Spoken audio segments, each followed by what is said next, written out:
Hello everyone, and welcome to Classic Gaming Today, where we take a look at the gaming experiences of the past through the eyes of the present. I'm your host, Tony, and today we're going to look at Secret of Evermore, an action role-playing game, or RPG, developed and published by Squaresoft and released for the Super Nintendo Entertainment System in late 1995. We're going to talk about that game in just a couple minutes, but first, as is usual, just a little bit of housekeeping up front. This is episode number 39. I am excited to be here. I hope all of you are as well. If you'd like to reach out, let me know how I'm doing, give me some advice, comments, feedback, suggestions about future episodes, or just talk about classic games and technology in general. I would love to hear from you, and there are a couple of ways you can reach out. I have an email address, which is classicgamingtoday@gmail.com. I also have a Twitter account with the handle @ClassicGamingT. So feel free to reach out, drop me a line. I am definitely interested in having the discussion. For anyone who may be new, welcome. I just want to take a brief moment to go over the anatomy of an episode because, for the most part, every single one of our episodes follow a very similar format and structure. We will always start by talking about the history of the game in question. Where does it sit in the historical context of computer and video gaming? How was it made? Why was it made? And then we move into a pseudo-review kind of section. And I say pseudo-review because it's not like we assign a numeric ranking or give a bunch of stars to different games, but we do look at each game from several different perspectives. We take a look at the graphics. How does the game look? Sound and music. How does the game sound? The narrative and story, if the game has one. Playability and controls, and overall feel. What does it feel like to play the game today versus when it may have been released 20, 30, maybe even 40 plus years ago? And we do all that in order to reach a verdict as far as how well the game holds up today. And to do that, we assign every single game to one of several categories. At the very top of our list is the Pantheon of Classic Gaming. If a game reaches the Pantheon, you know it is that darn good. It is a certifiable classic, highly recommended. You should go out and play it today. You owe it to yourself to play and experience these games. Just beyond the Pantheon are our golden oldies. These are still really good games. I still highly recommend them. They are not quite Pantheon level, but you should probably enjoy them, especially if you have nostalgia for the game or you like the genre in which the game exists. Definitely go for it. I still highly recommend them. Still really worthwhile experiences. Beyond the golden oldies, we reach our mediocre mentions. These are where we start getting into the games where I can't really recommend them to the general population. You may still have fun with them if you particularly enjoy the genre in which they live, but for the most part and for the majority of the population, these games may not necessarily be worth your time. They've either aged a little bit more poorly or they may have had a couple of issues to begin with. And then beyond the mediocre mentions, we reach the footnotes. These are the games that are best left in the annals of history. I have played them, so you don't have to. I cannot recommend anyone play these titles today. They have either aged incredibly poorly, or they may not have been all that great to begin with. With that out of the way, we're going to start talking about the game of the day. That is Secret of Evermore.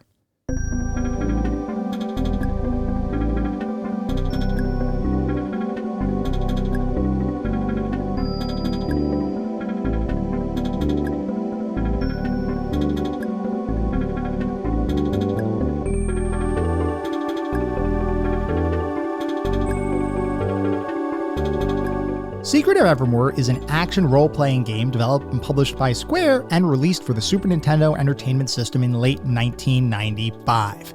Now, before we can talk about Secret of Evermore, we have to go back to the formation of Square, the company responsible for many of the most beloved RPGs of all time. By the time Secret of Evermore was released in 1995, Square had already been established as one of the leading console RPG developers in the industry, being most prominently known for the creation of the Final Fantasy series of games. Back in 1987, though, the company was just several years old and was facing a bit of a financial crisis. Square was originally founded in 1983 as an offshoot of a Japanese power company, with a focus on developing computer software rather than managing power grids.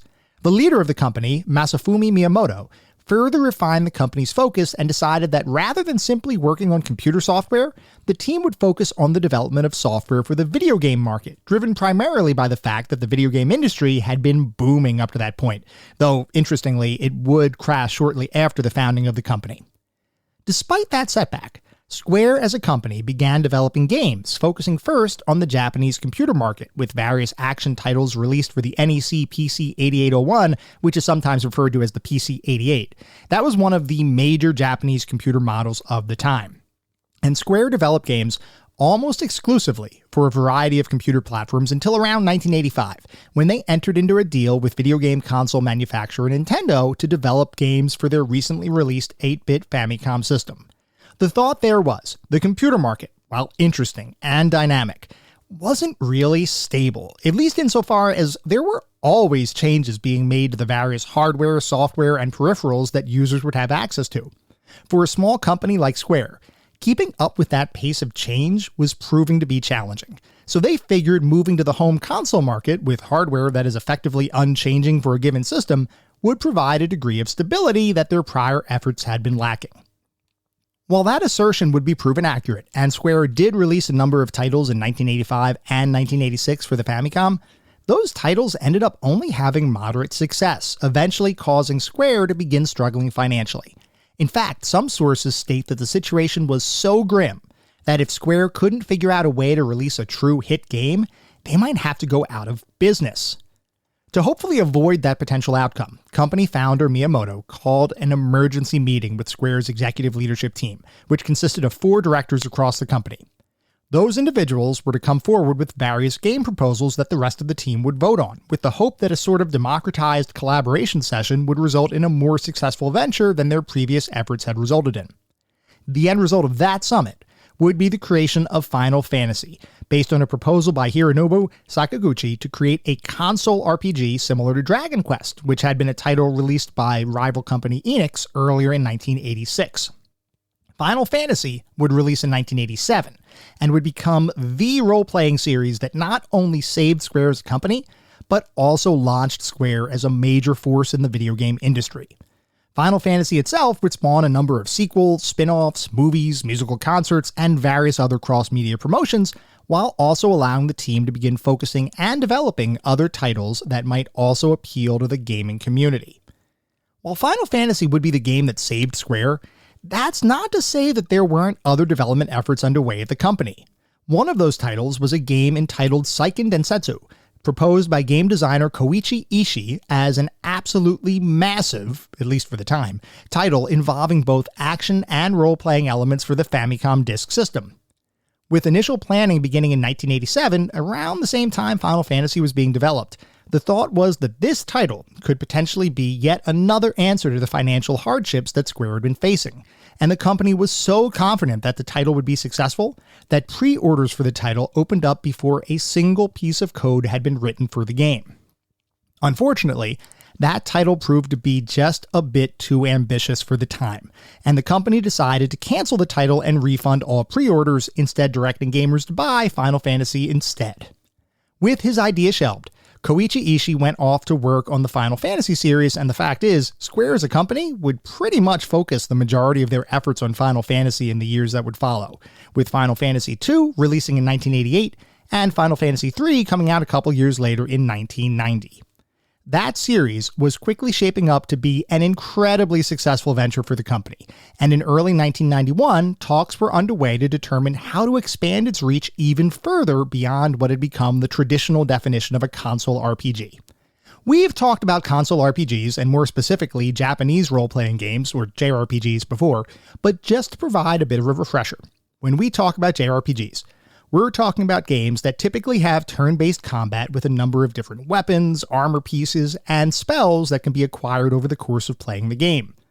Oftentimes, JRPGs would have a significant focus on the narrative, with many JRPGs spanning tens of hours of content between the various enemy and boss encounters players would have to overcome, as well as the overall storyline that players would experience through exploring the game's world and interacting with various characters and companions. Square, along with Enix, were pretty much the companies that defined the genre, with Final Fantasy and Dragon Quest both serving as the framework that most other console JRPGs would utilize for the overall structure of their games. But Square believed that the Final Fantasy brand could exist beyond these traditional JRPG constructs, and in 1991, the company was in the process of launching a spin-off title that would combine some aspects of the RPG genre, while at the same time infusing action-based gameplay similar to what you might see in the Legend of Zelda series. This title, which was directed by Koichi Ishii, would effectively be the game he originally wanted to create back in 1987. In that game, you would still gain experience points and level up your character similar to a traditional JRPG, but the combat would be entirely revamped, with a focus on real-time fights that took place in the game world. Rather than selecting your attacks from a menu-driven system, as was typical at the time, you'd simply need to walk up to an enemy and swing your sword to attack, with your level and equipment quality dictating whether you would score a hit or not. And, perhaps most interestingly, combat would have a degree of strategy included. Rather than promoting pure hack-and-slash gameplay where you mash your attack button until enemies were defeated, this game would introduce a power bar that would slowly refill over time. The higher that bar, the stronger your attack, and while you could simply swing away and defeat enemies by virtue of the sheer quantity of lower-powered attacks you could chain together, if you had a bit of patience and let the power bar fill up, you'd be able to unleash even stronger attacks and special abilities, which could make even shorter work of the enemies in a given area. Ishii's game would be released in 1991 for the Nintendo Game Boy under the title Seiken Densetsu Final Fantasy Gaiden, with the word Gaiden in Japanese literally meaning side story. Despite being a simple side story in the Final Fantasy series, gamers and critics loved the title, with many praising the game's gameplay and unique take on the traditional JRPG formula, with some even saying that the game's puzzles stood toe-to-toe with The Legend of Zelda Link's Awakening, which was a recently released Game Boy iteration of the Legend of Zelda series. Seiken Densetsu would end up selling pretty well, with 700,000 copies purchased by gamers worldwide. It didn't quite hit Final Fantasy levels of sales, but it was still pretty darn good for what amounted to a spin-off. Both Square and Koichi Ishii delivered a hit. The only question was, well, what to do now? Sure, they could create another Seiken Densetsu title as a Final Fantasy spin-off, but was that really the best approach? Wasn't the game distinct enough from Final Fantasy, and successful enough as a standalone experience to warrant something more? It turns out the answer to those questions was a resounding yes, and Seiken Densetsu would be spun off as its own game series separate from Final Fantasy. With Koichi Ishii assigned as the director of this new series, he turned his attention to how to recapture the success of his initial Game Boy title, albeit with the much more powerful Super Nintendo Entertainment System providing the hardware muscle for his next action RPG hybrid experience. Like we talked about, despite being tied in as a Final Fantasy side story, Seiken Densetsu was never intended to be part of the Final Fantasy franchise. It was always envisioned as a standalone series. While Ishii couldn't get the original iteration of his idea to market without hitching it to the Final Fantasy bandwagon, now he was able to strike out and create a game that was truly his own, and that provided Ishii with a sense of creative freedom that he hadn't otherwise enjoyed in his career to date. Previously, he had pretty much only worked on the Final Fantasy series, and by extension, the Seiken Densetsu Final Fantasy spin-off. Now was his chance to bring his unique perspectives to the masses, and that's exactly what he did when he created Seiken Densetsu 2, which would later be known as Secret of Mana. Released in 1993 for the Super Famicom and Super NES, Secret of Mana was an incredibly popular and much-loved action RPG title that served as a direct sequel to Ishii's prior work, though many innovations and improvements beyond that original title were added for the sequel. Other than improved graphics and sound, which you would expect given the fact that it was a Super Nintendo title, the action-based gameplay was refined, with the weapon power meter gauge becoming much more dynamic and quick. Rather than having its fill rate dependent on a player's level, it would now fill much more quickly, allowing for more immediate high-powered attacks to be executed by the player. The companion system would also be revamped. In the original Seiken Densetsu, you'd occasionally have a computer-controlled companion join your party and assist you in your adventure, but their help was always temporary, and you couldn't equip any items on those characters. In Secret of Mana, your companions were persistent and stuck with you throughout your adventure, with the player having the ability to switch control to any of the three characters at any point, while the computer would gain control of whichever two characters you were not controlling. Unless, of course, you had a couple of buddies you planned to play the game with, because Secret of Mana actually included up to 3-player cooperative gameplay, assuming you owned a multi-tap, which was a Super Nintendo peripheral that allowed up to 5 controllers to be hooked up to a single Super NES console.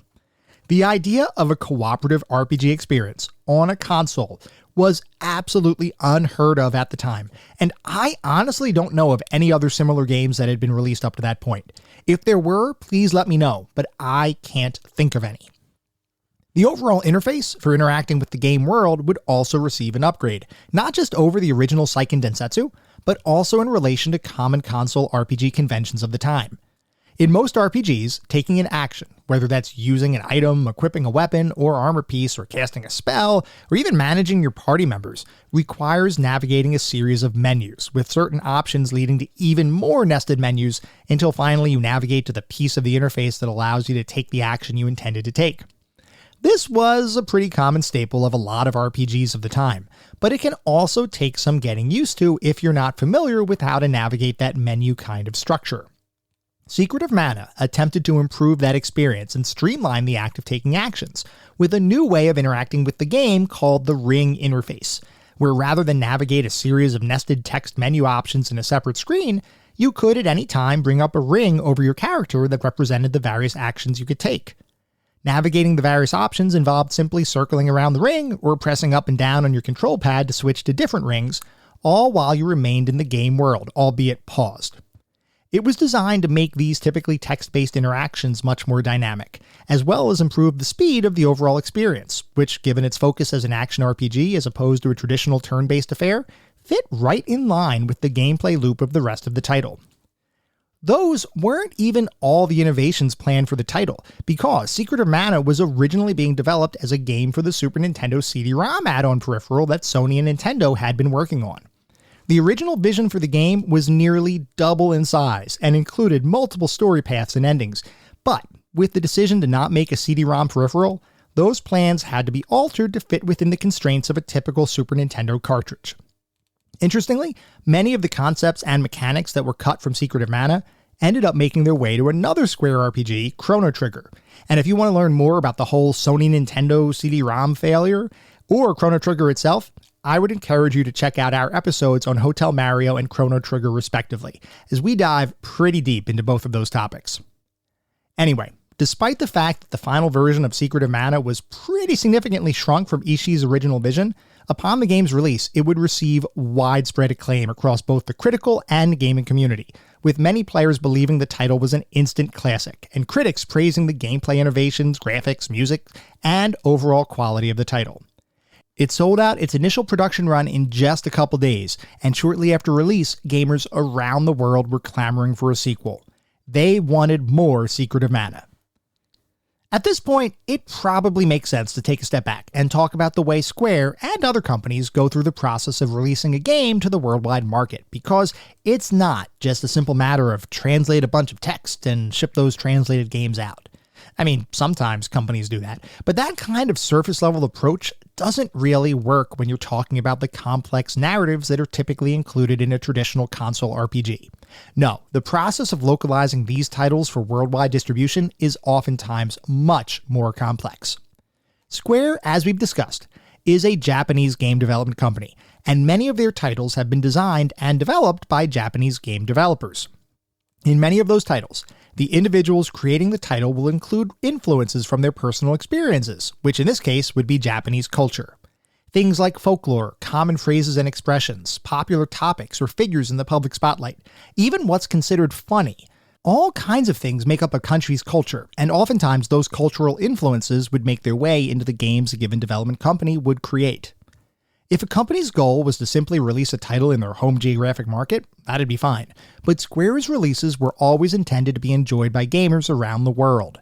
So, in order to localize a game for, say, a North American release, teams of people would have to go through the game text and not only translate it from a pure lexical perspective, but might also need to revise various cultural references to make more sense for the target audience. Without adding that extra coat of polish, a game could release and simply not resonate with various populations around the world, which could in turn lead to lower sales. Square was always cognizant of the differences between the Japanese and American gaming populations, and the company took efforts to localize their games for whatever market they were releasing in. Going even further, Square believed that there were some core differences between the two countries. There was a general perception that Japanese gamers preferred more in-depth gameplay and more complex and difficult mechanics than their American counterparts. Americans, meanwhile, enjoyed more fast-paced action and wanted their game experiences to be simpler affairs where they had more direct control over the action. Whether those perceptions were accurate or not, The fact remained that Square wanted to create a quality experience for whomever they were designing a game for, even going so far as releasing a couple titles that were designed explicitly for American audiences as opposed to their traditional approach of releasing a game for the Japanese market and then localizing for other geographic areas. One of those titles, Final Fantasy Mystic Quest, was actually renamed in Japan as Final Fantasy USA, with Mystic Quest becoming a subtitle.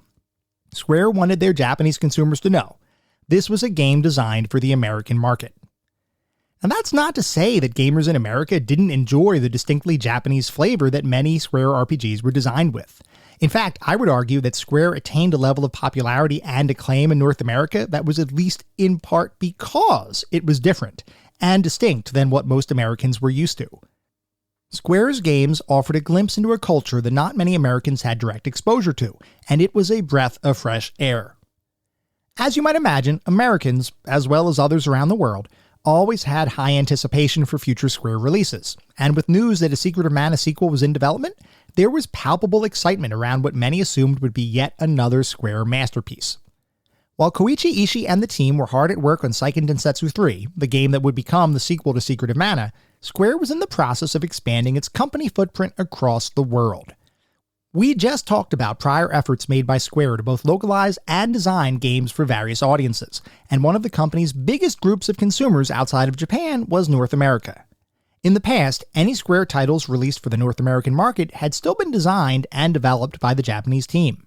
However, in 1994, Square decided that they wanted to expand officially into North America, and they opened up a branch of their company in Redmond, Washington, naming the new entity Squaresoft.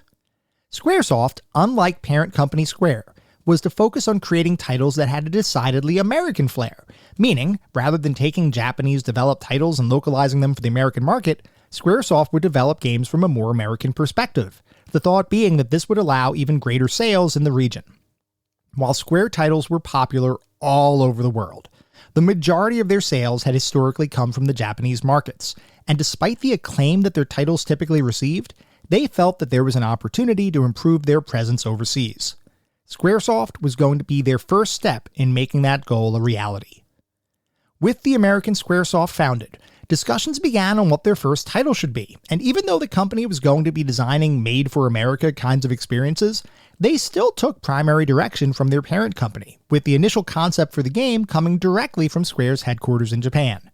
They suggested that Squaresoft's first title should be a Western RPG, meaning an RPG designed for the West, or North America, and that it should feature a boy and his dog companion traveling through a variety of lands based on cheesy B-movie kinds of references. Originally entitled Vex and the Mesmers, the game would feature a group of magic users who, through their dreams, could create brand new realities.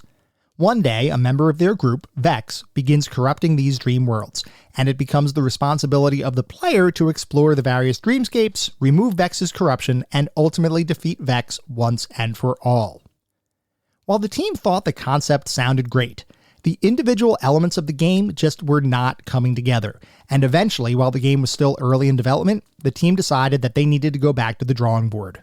They ended up scrapping the early work on the title, but they did take some of the themes and general concepts to reuse in their next iteration of the game.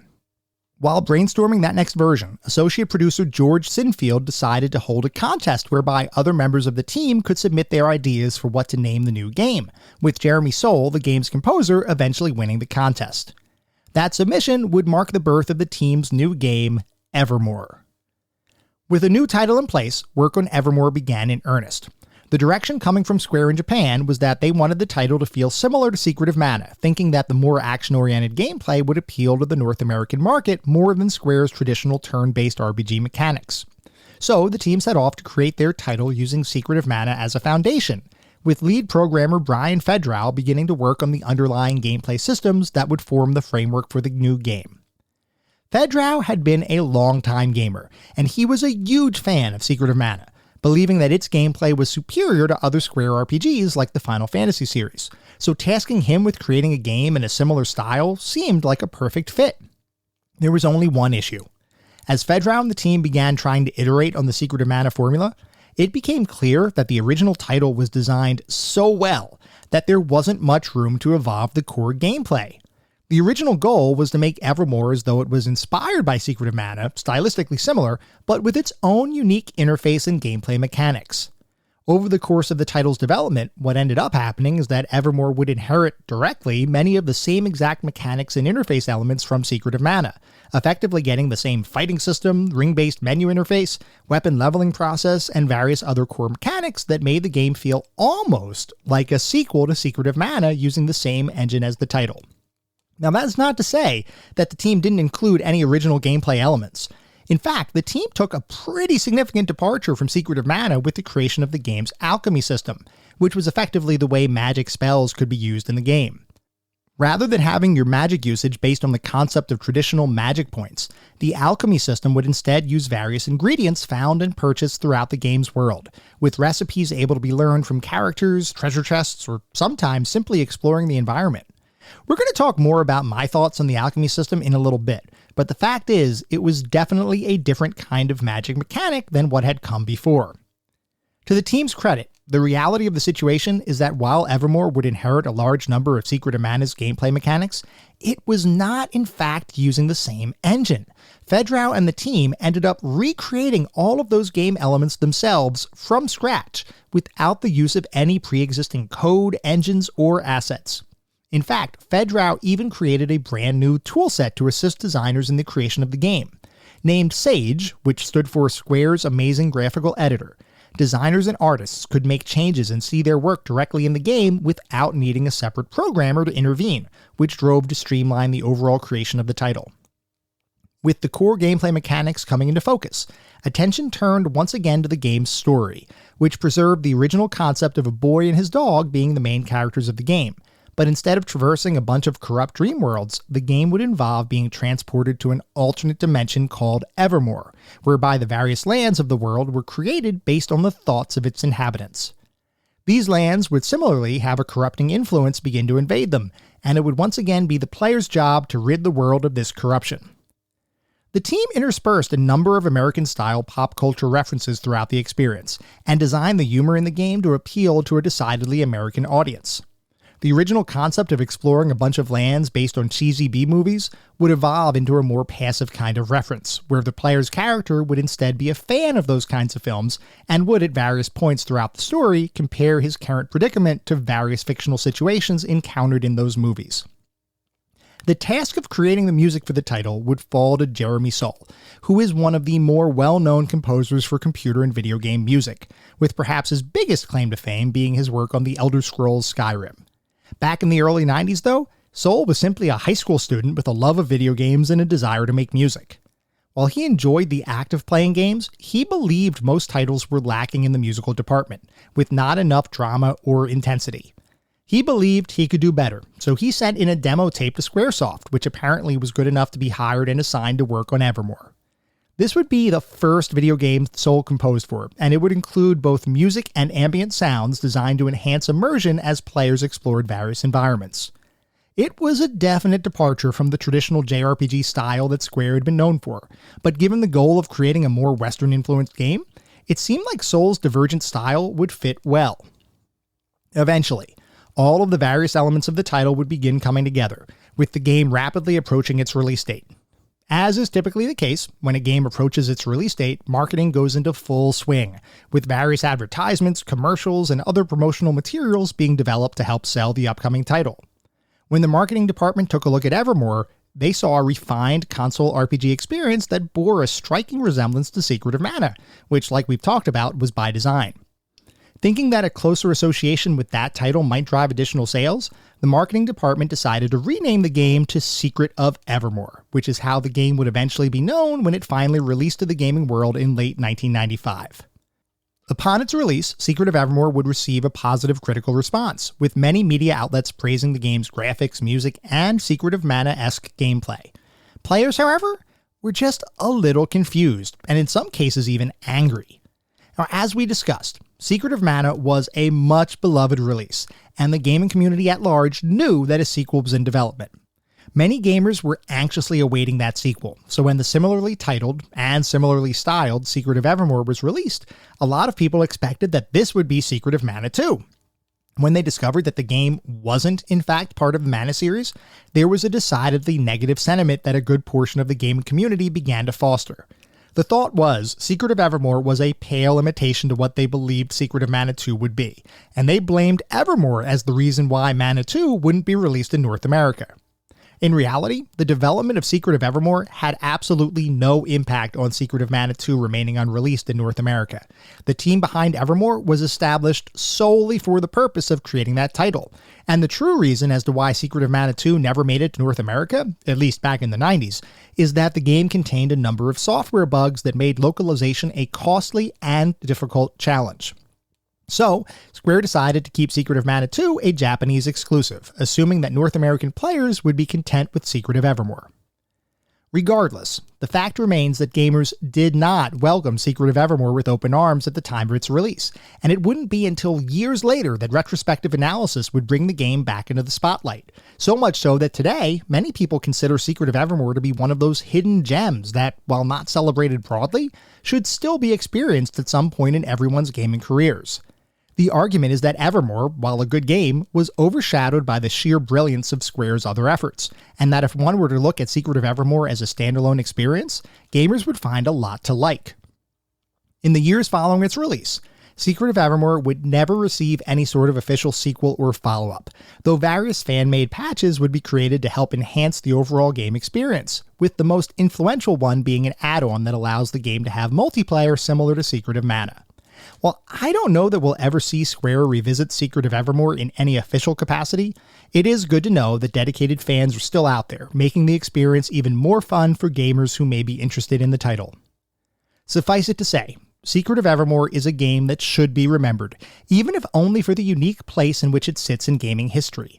As the first effort of the newly formed Squaresoft American branch of Square, the team succeeded in bringing a game to market that clearly showed its inspirations while at the same time forging its own path. Here's a game that represented the one and only time a Square role-playing game would be designed and developed outside of Japan. A true Western RPG that would, somewhat surprisingly, never be localized for the Japanese market. It may not be as fondly remembered as many of Square's other console RPGs from the 90s, but it does deserve at least some recognition as an experimental endeavor that many individuals consider to be a quality 16-bit action RPG experience.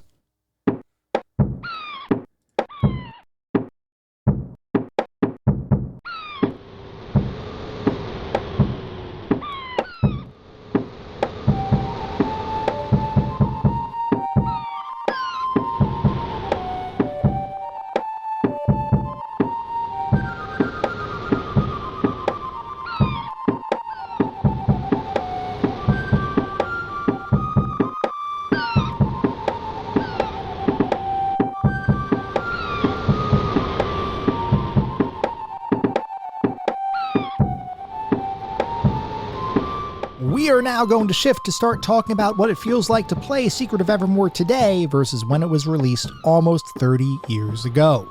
Before we begin though, I need to confess something. While I have played a number of RPGs of all sorts over my lifetime, including a ton by Square, I have never played any game in the Secret of Mana series, and I never played Secret of Evermore when I was younger. So, playing Secret of Evermore for this episode is my first exposure to this particular style of action RPG, and I definitely have some thoughts. But first, let's go over a general overview of the game. Like we've talked about, Secret of Evermore is an action RPG, but from my perspective, it's actually a little bit of a hybrid between traditional console RPG and the more action-oriented gameplay that you might see in a title from the Legend of Zelda series. In Secret of Evermore, you play as a boy who has to navigate a number of different lands and dungeons accompanied by your faithful dog. Both you and your dog participate in battles, and you can switch back and forth between the two characters at will, except during certain portions of the story where you have to play as a single character to help progress the story. Most of the game consists of traditional RPG staples like exploring towns and talking with characters in the game world, completing miscellaneous quests that those characters ask you to tackle, navigating various dangerous areas and dungeons, and battling all sorts of monsters and foes along the way. The game itself is split up into several lands, each of which are distinct and exist as self-contained areas of the game, each with their own units of currency with specific exchange rates between them. You have a prehistoric area, a land based on archaeology, a Renaissance-era kingdom, and finally a futuristic spaceship. As you explore these different areas, your dog companion will shift to various forms, such as primeval beast, a poodle, and a toaster with legs, who has a surprisingly effective laser attack, by the way. Anyway, the act of battling monsters is a bit unique, in that rather than the traditional RPG mechanics of selecting actions from a menu, you have the ability to melee monsters in real time, simply by walking up to them and attacking. Both you and your dog can attack enemies, and there's a bit of rudimentary artificial intelligence that allows you to assign each character a certain level of aggression for when the computer is controlling that character. You can also micromanage battles a bit more by assigning your companion to attack a specific target, but that's really only useful in certain fights where you need to defeat a certain boss or piece of a boss, and would rather focus your attention on that specific enemy as opposed to some of the weaker foes that might be part of the battle. Attacks are all governed by a quick filling power bar located under your character. If the bar is at 100%, your attacks will have full power. If the bar isn't at 100%, your attacks will be decidedly less powerful. While you do have the ability to spam swing your weapon, doing so is entirely ineffective, as even weapons that would typically hit for over 70 points of damage with a regular full-powered swing will only hit for 0 or 1 point of damage if spammed. And that is one of the reasons I say that this is a bit of a hybrid action RPG experience. Yes, you do have control over the act of attacking, but it's not like you can attack whenever you'd like, unless you don't care about the effectiveness of your swings. Over the course of your adventure, you're going to find a variety of weapons that align with one of a few different broad categories. You have swords, axes, and spears, which are the primary weapon types in the game, and you also acquire a bazooka that can use different ammunition types, with each having different levels of damage associated with them. The interesting thing with the weapons is that beyond their base attacks, which are pretty much a traditional swing, each can be leveled up 2 times to unlock additional charged attacks. The way that works is you'd swing your weapon as normal, but then hold down your attack button as the weapon power meter begins to fill. Once the meter reaches 100%, it will continue to charge an additional bar as long as you keep holding down the attack button. Assuming you let that bar reach the top, you'll have charged up your first level of weapon attack. If you continue holding the button down, however, and you've leveled up your weapon for a second time, yet another bar will begin to fill, which is the charge meter for your most powerful weapon attack. Once that meter reaches full, you can then let go of the attack button and unleash the special attack specific to your weapon type, meaning that all spears share the same charged attacks, all axes share the same charged attacks, and all swords share the same charged attacks. The bazooka, by contrast, does not have the ability to charge, since its power is driven primarily by its ammunition type, not necessarily how long you hold down the attack button. Now, as far as the types of attacks that you have available, for spears, you can charge them up 1 time, which will initiate a thrown spear attack. The second level of charge for spears is a more powerful version of that thrown spear attack, where now the spear can actually pass through multiple enemies. Axes are able to be charged up for 1 level to do a double attack, and then its second level of charge unleashes a whirlwind-style attack in an area of effect, and then swords can be charged up to initiate an attack where you kind of step forward and swing your weapon a couple of times, and then its second level of charge is an area effect set of swings that can hit multiple enemies. Your dog, by the way, also has his own unique attack, which is basically a biting kind of move. It can similarly level up, and his charged attack can do pretty obscene damage, especially when the computer is controlling him, because the computer can most efficiently manipulate the charge meter to minimize the amount of time spent messing up and having to recharge your power meter. Beyond direct melee weapons, the game also has a magic system, which in this particular instance is based on the concept of alchemy. Throughout the game, you're going to find a number of different alchemy recipes, which can then be equipped on your character for use in the game. You can only have a certain number of alchemy recipes equipped at any point in time, and your ability to cast these alchemical spells is limited by the ingredients you have on hand.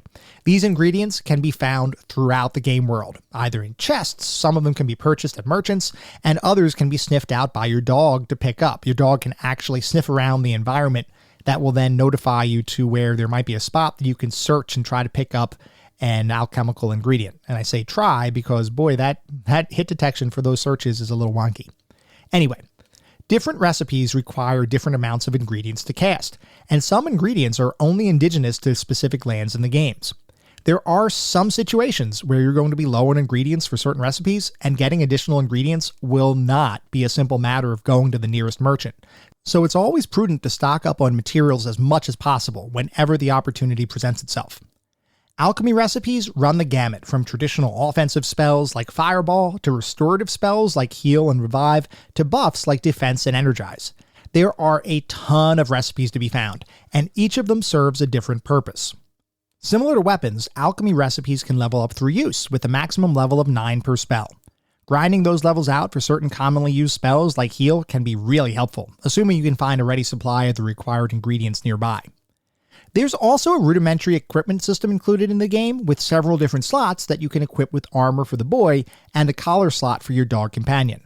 More interesting than the equipment system is the charm system, which allows you to find various artifacts throughout the game world that can provide some sort of useful passive benefit, like increasing your attack or defense, or making it so that spiders no longer attack you. There are a pretty good number of charms in the game, and every charm that you have in your inventory is always active. It's not like it's an equipment slot. You don't need to choose between better defense or higher attack. If you have the charm, you simply have the charm. All of those different mechanics come together into a game that, while more action-oriented than a traditional RPG, still follows the same basic framework. You level up, you become more powerful, you get better equipment, and you eventually save the world. Before we move on to start talking about the more specific aspects of the game, I do want to read what the back of the box says, because, as you all know, I love taking a look at the back of the box for these games. It's just one of those things where I like to see how different companies market their materials, especially because around this time you may not have necessarily known what a game was before you're actually standing in a computer or video game store about to make a decision on your purchase. It's not like we had YouTube back then to look up gameplay videos. You may have had magazines that would go into reviews about certain games, but really a lot of our buying decision was based on what the box looked like. If the box looked cool, if there was some good text and things that made it sound interesting on the back of the box, we would often buy that game. So, for Secret of Evermore, the back of the box says, "Discover the secret of Evermore. In Dr. Sidney Ruffelberg's old, decaying mansion, a boy and his dog stumble upon a mysterious machine. By sheer accident, they are propelled into Evermore, a one-time utopia that now has become a confounding and deadly world. A world of prehistoric jungles, ancient civilizations, medieval kingdoms, and futuristic cities. During his odyssey, the boy must master a variety of weapons, learn to harness the forces of alchemy, and make powerful allies to battle Evermore's diabolical monsters. What's more, his dog masters shape-changing to aid the quest. But even if they can muster enough skill and courage, even if they can uncover the mysterious clues, they can only find their way home by discovering the secret of Evermore." And then there are some screenshots on the back of the box, as is fairly typical. So I would say that's actually a pretty good description of the game and is pretty intriguing from my perspective. Now, the interesting thing is that if you look at the back of the box and you look at the images, if you didn't know anything about Secret of Evermore, you would think, oh, this is a Square RPG, so it's going to play just like Final Fantasy. And you would be very wrong in that assumption. So let's talk about that. Let's talk about the more specific aspects of the game, because I do want to talk about each in turn. So we're going to start by talking about the graphics. Secret of Evermore looked great. Almost all of the graphics in the game, from the environmental design to the characters to the monster design, and especially the bosses, which some of them are really large and detailed, even the user interface elements, all of them looked really good. Spells, similarly, were designed well, for the most part. Some of them, like Crush, have a satisfying feeling to use and graphics to match, with a hand basically coming out of the sky to smash your enemies. Though there were some other spells, like Heal, which were pretty much just some colors enveloping your character, which did feel a little bit underwhelming. Animations overall were all well done, and there is a general smoothness to the gameplay that helps to sell the game as a more action-oriented RPG kind of title. Now, I do want to mention that I don't think the graphics are quite as good as some of Square's other RPGs like Chrono Trigger, which we actually did look at in a prior episode. But if I look at Secret of Evermore as a standalone experience, there's not much to complain about from the graphics. And like I said, even on the back of the box, the graphics made it look like a traditional Square RPG. So no real complaints there on the graphical front. Moving on to sound and music, this was Jeremy Soul's first video game soundtrack. And as his first, you might expect things to appear a little bit less skillfully arranged than what his later work would sound like. Though from my perspective, that would actually be an entirely false expectation. Secret of Evermore actually has a pretty strong soundtrack with music covering a variety of different styles that all fit in with the environments and encounters you're dealing with.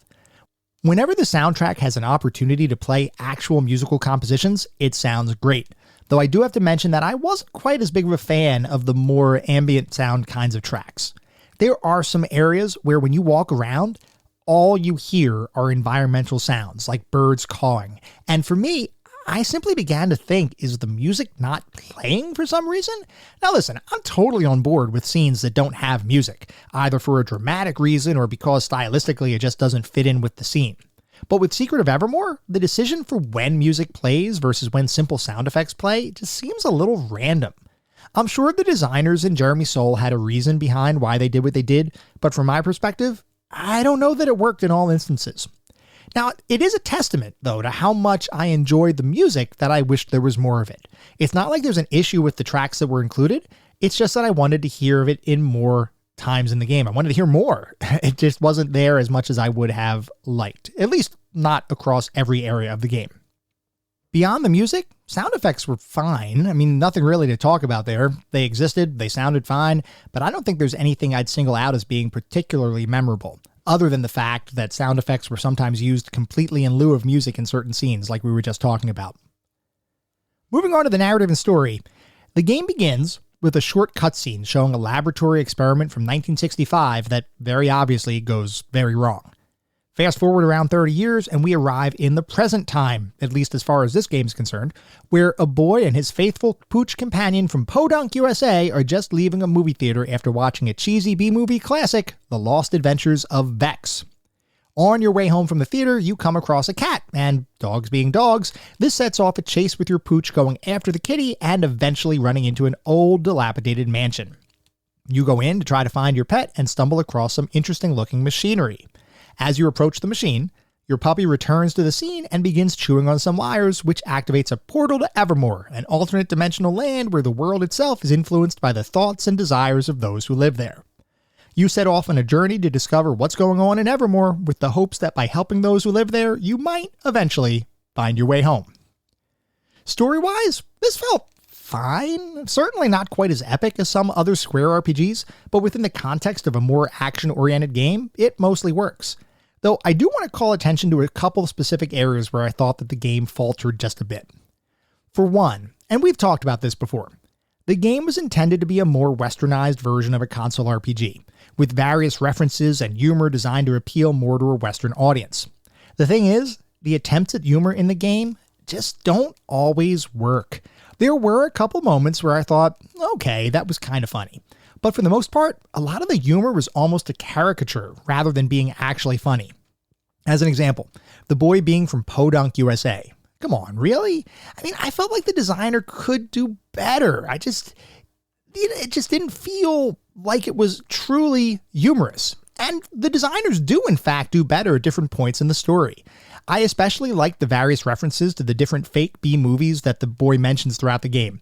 And there are some conversations that are somewhat comical, most often in the way they go totally over the top beyond what you'd expect. Like this one scene where you're exploring one of the lands in the game, there's a guard in front of a special statue that's going to go through a literal laundry list of restrictions, some of which are absolutely crazy.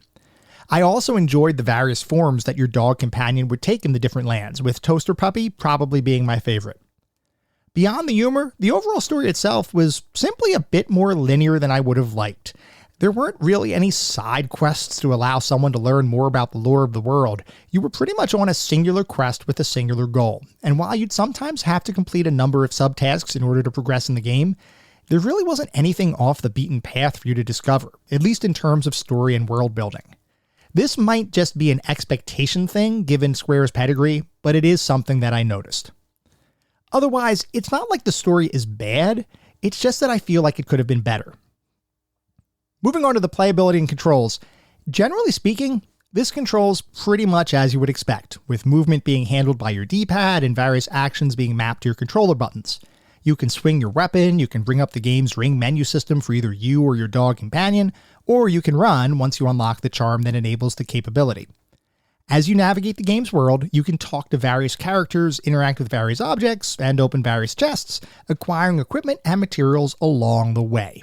So those core set of controls work absolutely fine, and there is nothing mechanically wrong with controlling your character or the game. That being said, there are a number of personal issues I had with how these controls and the various game systems combine to create an experience that is more problematic than it should be. So let's start by talking about the combat, which is a huge chunk of the game. It simply isn't particularly fun. Now, this might be a stylistic preference, but when I think action RPG, I assume the game is going to actually have fast-paced gameplay. Secret of Evermore is definitely faster paced than a traditional square RPG, but the inclusion of the power gauge and the insane degree to which it influences damage makes the game feel slower paced than it should. If your weapon meter isn't at 100%, it's barely worth it to swing your weapon, unless you want to try to knock an enemy away from you to buy yourself a breather. But then you have to wait for the power meter to refill before you can become effective again, which only serves to prolong fights. And fights will sometimes take a while, because the hit detection in the game is simply broken in a lot of instances, or at least it feels broken to me. You go to swing at your enemy, and you miss. Then you walk up to your enemy and swing again, and you miss again, despite standing right next to the enemy. And it's not like it's a normal in-game miss where your stats prevent you from hitting the enemy, because if that happens, it's accompanied by the word missed appearing on the screen. So, okay, cool. That means that the game calculated my swing and it said, nope, you didn't pass the roll or whatever the mechanic is in order to hit your enemy. No, in these instances, the misses I'm talking about are all situations where your weapon simply swings through the air and effectively passes through the enemy standing right next to you with no indication that the game ever realized that you were trying to hit an enemy. This is particularly awful early in the game when fighting smaller creatures, but it is a pervasive issue throughout. Which brings me to another gripe. Because you can't be guaranteed to hit an enemy with traditional melee, you end up relying almost exclusively on charged weapon attacks, which is fine, except doing so extends fights even longer because of the charge time required for your weapon. Oh, and by the way, getting hit by enemies, especially bosses, tends to hurt quite a bit, so approaching melee range to get off an attack is sometimes not the wisest option, which means it's often best to use ranged attacks as opposed to face-to-face combat. And that means that you're pretty much stuck with using a spear for most of the game, since that's the only base weapon that allows for any degree of ranged attack through the use of its charged maneuvers. And then that means that you're using the same exact attacks for the entire game, because it's not like different weapons of each type have alternate charged attacks. If you're using a spear, it will always have the same charged attack. The weapon itself might be more powerful and different, but the types of attacks don't change. That means it can get a bit dull, especially considering the relative ineffectiveness of other weapon types, at least based on my experience. So, let's go through this. Your weapon in melee range is oftentimes completely useless, but in order to get your weapon to the point of actually being usable, meaning leveled up so you can actually charge your attacks, you have to use it to kill monsters. Not just hit them, you have to deliver the killing blow, which is difficult when nearly every swing is a miss.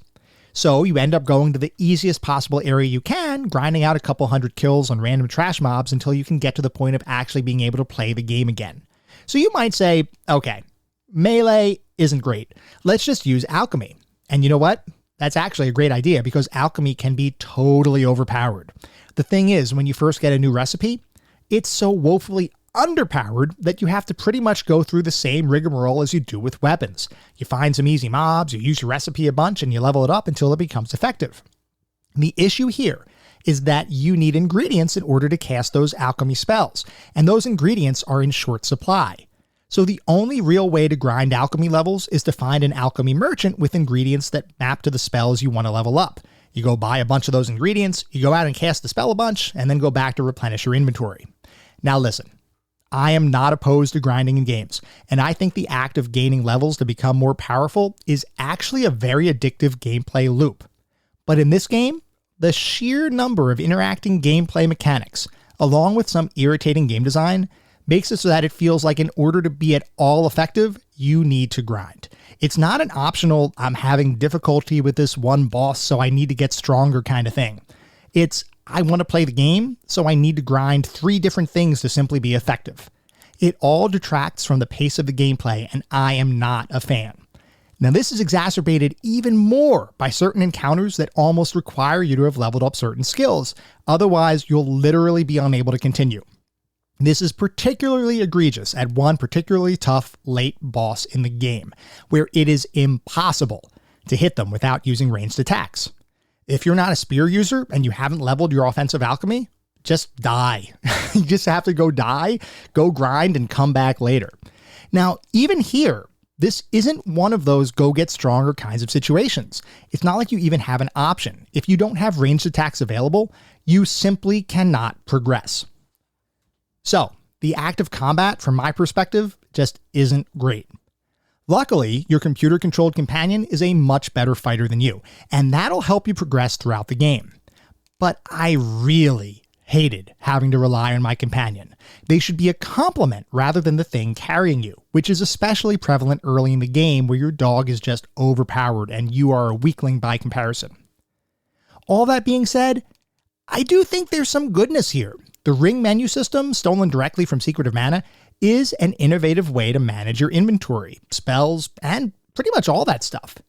I know some people have said it's unintuitive, especially because you need to manage two characters, but I got used to it pretty quickly, and it definitely provided a more streamlined experience in comparison to the traditional several menus deep interface that many RPGs of the time employed. I also liked the concept of weapon and alchemy spell leveling, and the use of alchemical recipes versus the traditional spell magic point systems that many games use. I thought it was interesting. I just didn't like the execution. I felt like the execution was off. So bottom line, the game controls fine, but certain aspects of the game's design prevent those controls from being usable as effectively as they should. So as far as playability, beyond the control, hit detection, and game design issues I've discussed previously, there is one other area where I think the designers really faltered, and that is in the design of many of the dungeons included throughout the game. Now, this might just be me, but when I navigate a dungeon, I want an experience where it feels like a labyrinth. I don't want a single path forward, but I also don't want to feel like I have no clue where I'm going. It's a tricky balancing act, but when a game gets it right, you feel like a true adventurer exploring hidden catacombs, where your wit and observation skills allow you to succeed in the face of adversity. For Secret of Evermore, I'm just going to say one word. Mazes. Nearly every single dungeon, and even a bunch of overworld locations, are designed as mazes. Not just, oh, there's an extra path here, I wonder where it goes. It's more like, I'm going to go to the bookstore and pick up a puzzle magazine full of mazes kind of thing.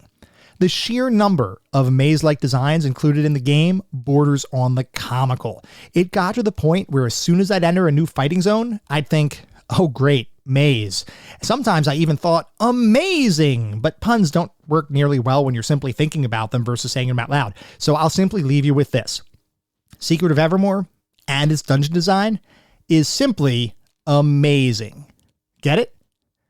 Okay, yeah, I'm sorry about that. But seriously, this game has a ton of confusing maze environments, and there's only one that I'm aware of, which, by the way, is the worst maze in the game by far, involving a forest late in the game, that actually telegraphs a potential solution. Yeah, that forest might be one of the most godforsaken mazes ever put into a game, but it does, in fact, show you a solution if you pay attention closely. The fact that it drags on for minutes before you get any indicator that the clue that you think you saw was, in fact, a clue is a little bit of an issue, but at least the game gives you some indicator that you might possibly be on the right path. And by the way, for those who may be wondering, the Seventh Guest's maze is probably the worst maze I've ever experienced in a game. I'm sure there are worse, but that one has stuck with me over the years. Speaking of not knowing you're on the right path, I want to briefly talk about the desert, found in the second land you encounter in the game. The first time I got there, I walked around for what felt like 10 minutes with what felt like almost identical sand dunes in all directions. I legitimately thought the game was broken.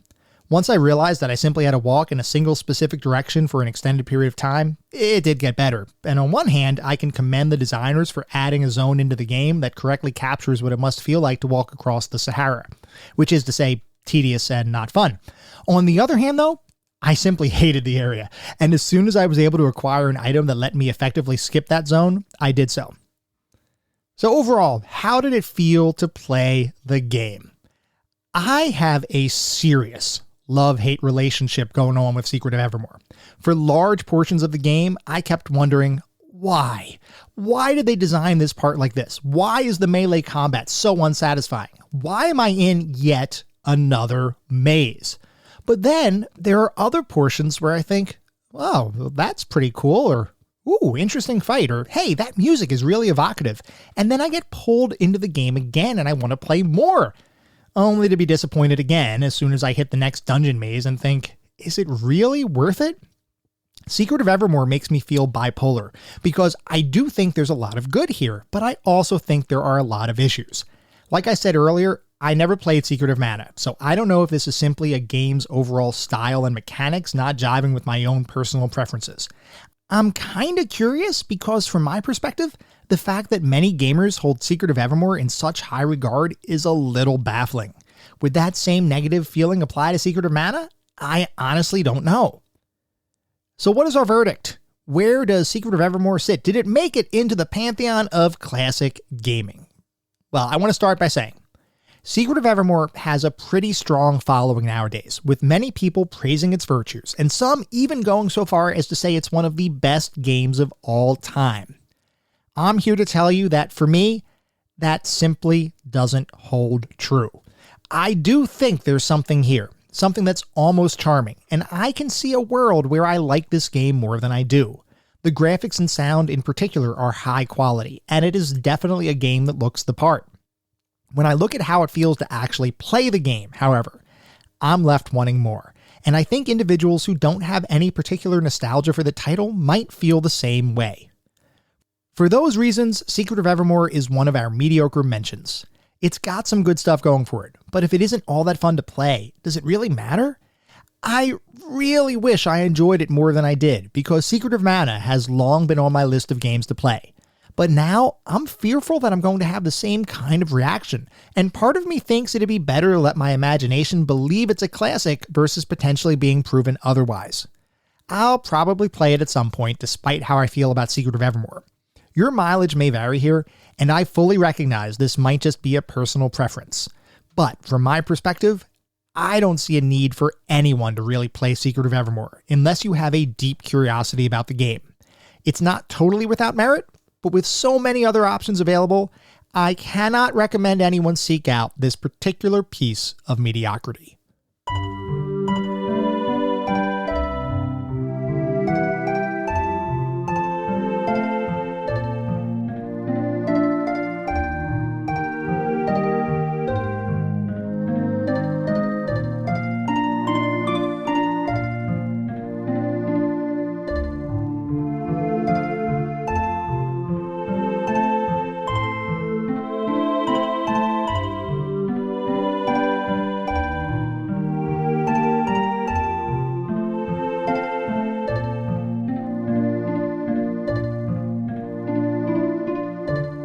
That was our episode on Secret of Evermore. I hope you all enjoyed listening to it as much as I enjoyed creating it.